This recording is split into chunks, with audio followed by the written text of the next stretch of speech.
If the Bible holds men more accountable than women, how are religious conservatives any better than the feminists who always blame men? I don't Oh, believe they are. I believe it's one and the oh, same. So the Bible does hold man to a higher standard because he's supposed to be interesting. the protector, the defender of the home.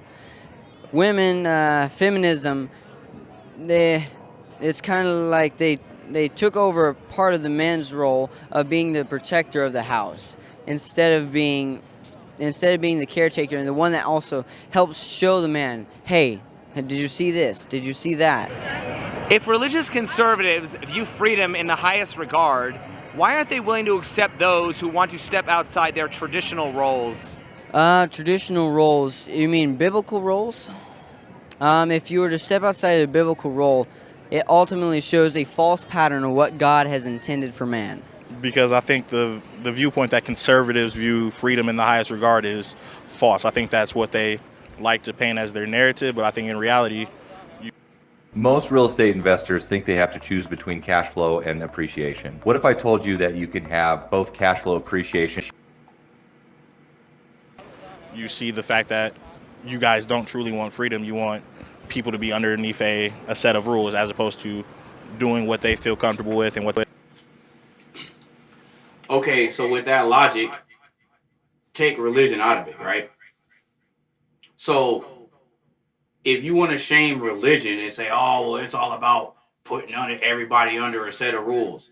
Okay, well then explain how you run a household and you take religion out of it.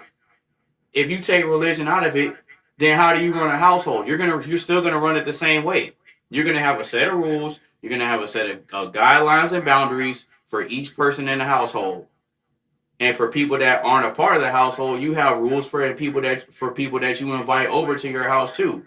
So if that has nothing to do with religion, if religion is about that, then how do you explain the rules and guidelines that you have for your own household regarding the people that stay there versus the people that are just guests?